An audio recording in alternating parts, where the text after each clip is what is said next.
La alberca de los nadies es una película basada en una masacre de migrantes en tránsito hacia los Estados Unidos que son víctimas del crimen organizado que los extorsiona y explota como una moderna esclavitud. Conversamos con el director José Luis Solís y la actriz María Mercedes Coroy. Bueno, desde que me enteré la primera vez, eh, casi siempre escribo como guionista cuestiones que me hacen sentirme inerme, terriblemente inquieto, y inquieto no de la buena manera, ¿no? No como un niño de 5 años, inquieto de dolido, de ofuscado, de frustrado, y el hecho me impactó muchísimo, muchísimo, porque además tenía demasiadas preguntas que las versiones oficiales no respondían. Y, y, y, por ejemplo, uno de los principios en Querosén Producciones, tanto de Damián como de mi persona, cuando empezamos a aproximar estos hechos violentos, también lo hacía en mi ópera prima, Gringo, pero ahora mucho más era no violencia a cuadro, no violencia gráfica. Aparte, soy una persona que me gusta mucho el fuera de cuadro como narrador audiovisual, pero esta película lo demandaba muchísimo. Más allá de que te puede salir más barata, no tenía que ver con eso, tenía que ver con una postura ideológica, con una postura cultural de lo que hemos vivido, de cómo nos ha transformado toda esta fractura social a nivel nacional. Empieza por el noreste, eh, el salvajismo empieza allá. Y una de las grandes preguntas que siempre me hice ahorita que mencionas, dices tú, fosas, fue, ¿por qué no hicieron una fosa? ¿Por qué dejaron a los cuerpos ahí? Y me tardé mucho tiempo en encontrar la respuesta. Leí muchos artículos periodísticos, leí mucho acerca de esta cultura que todavía no se le llamaba la cultura del salvajismo, y, y llegué a la conclusión de que fue el primer acto de narcoterror en nuestra historia contemporánea. Era un mensaje, era un mensaje de cómo se iban a manejar las cosas, un mensaje que ha prevalecido, que ha crecido, eh, y que lamentablemente seguimos sufriendo en nuestro país. Y la película, pues como mencionas, es una película fuerte, así la quisimos hacer, así aceptamos todos, María Mercedes como actriz, Damián Cano, mi socio y productor, eh, aceptamos que teníamos que contar una historia de esta manera. No era ponte en los zapatos de los migrantes, y además queríamos contar una historia de migrantes. Casi todas las notas periodísticas se concentraban en el grupo delictivo. Y decía, ese no es el problema es los migrantes y dónde quedan los sin nombre, de ahí que sean los nadies. Quisimos hacer profundamente humana esta historia. Eh, de ahí que, te digo, una de las cosas que por mi cabeza pasan primeramente fue eh, una pregunta que detonó todo, que es, ¿qué principios éticos y morales estaría yo dispuesto a romper para sobrevivir? Y entonces me descubro que soy una persona con un privilegio muy grande. Si a mí me llegaran a levantar, pues no me harían ese daño. ¿Por qué? Porque yo represento dinero. Nada más mi pelo, mi ropa, mi tipo, mi color de piel, cómo tengo mi piel cuidada. Dicen, no me lo maltraten mucho, porque aquí va a haber dinero, no se preocupen. Y descubrí que el problema de la migración es cuando a un sujeto lo vuelven objeto.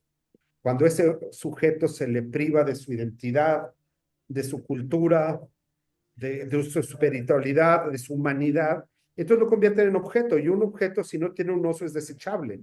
Pero ahora resulta que ese objeto es un ser humano, que si no me sirve para reclutarlo, si no me sirve para vender su cuerpo, si no me sirve algún órgano de su cuerpo, si no me sirve para generar más violencia, pues no me sirve, entonces lo desecho. No vale la pena alimentarlo o liberarlo, va a ser un problema, entonces lo desecho. Eh, ese tipo de preceptos o premisas fueron los que nos fueron llevando a contar esta historia de la manera en que decidimos contarla, una historia de sobrevivencia, una historia de lazos, ¿sí? Y una historia a partir de hechos reales, ¿sí? Y es una historia que pues sigue sucediendo muchas cosas de este tipo. La migración sigue siendo un problema mundial y vulnerable. Sí, señor. Por lo pronto que se ponga a limpiar. ¿Limpiar qué?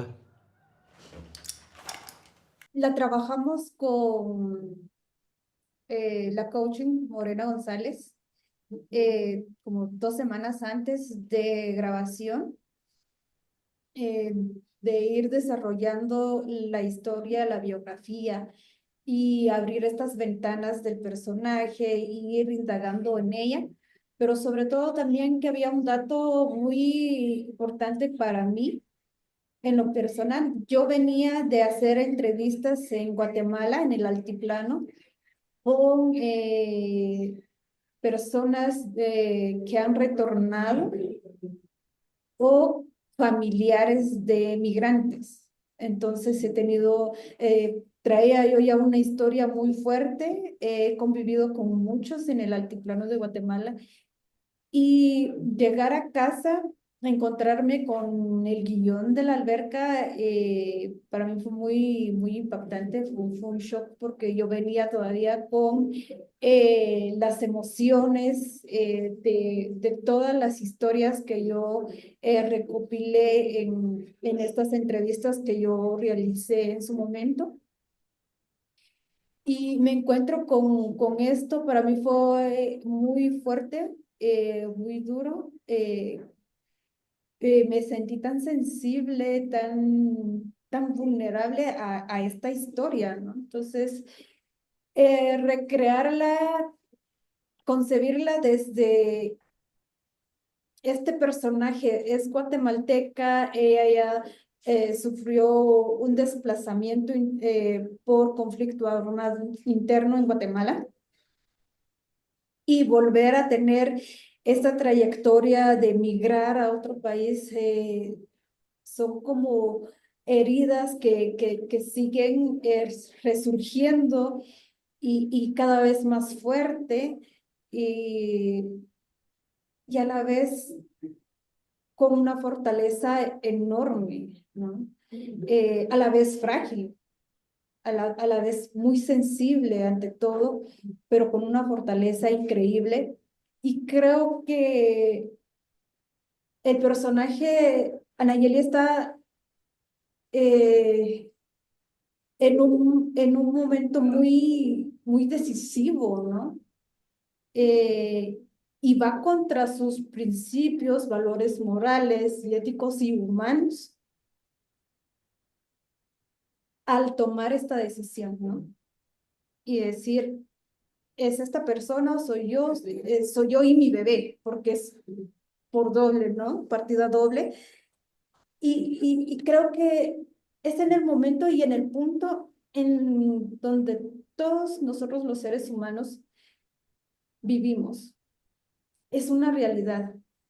Y no es una realidad lejana, porque vivimos en países donde nuestros hermanos, nuestros compatriotas tienden a emigrar y con todas eh, estas problemáticas en el transcurso de las caravanas de migración y todo el conflicto que conlleva, ¿no? Entonces, y yo creo que ver esta película y juzgar a Nayeli, no podemos juzgarla, porque ella no tiene alternativa, no es porque ella quiere y le dio la gana hacer lo que ella hizo, tomar esa decisión, ¿no?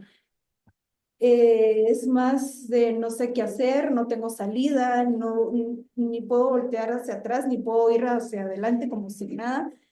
Y toma una decisión muy drástica, muy fuerte para ella, importante también. Y creo que esta decisión marca a este personaje. Hay varias historias y hay una en especial que a mí me alejó de lo, de la historia de desplazamiento por conflicto armado. Es una familia muy en específica en Guatemala que me contó de, del esposo que intentó 3 veces no cruzar y nunca logró. En esos 3 intentos, siempre falló y la última que fue dijo, si paso bien y si no, pues no sé qué voy a hacer, ¿no? Entonces, porque tenía idealizado que estando en Estados Unidos la vida era mejor, que podía tener el sueño realizado, que es como lo pintan muchos, de que es una mejor calidad de vida. Y cuando no logra, se regresa y, y frustrado decide empezar a poner una maquila donde empieza a hacer primero empieza con una máquina, luego con dos, tres, y ahora ya es grande. Elabora playeras y camisas y de todo, ¿no? Camisetas. Y da trabajo a los de su comunidad. Y él dice, creo que estoy haciendo más aquí a que yo me hubiera ido, ¿no? Entonces, y yo hubiese estado del otro lado sin poder estar con mi familia, convivir con mi familia, pero sobre todo también romper mi historia, dejar toda mi identidad acá enterrada para poder sobrevivir en otro país, Claro. ¿no? Entonces, Pues es muy fuerte. Y la familia, la esposa encantada de que su esposo no se haya ido porque ella temía que él nunca volviera y que los niños crecieran sin padre.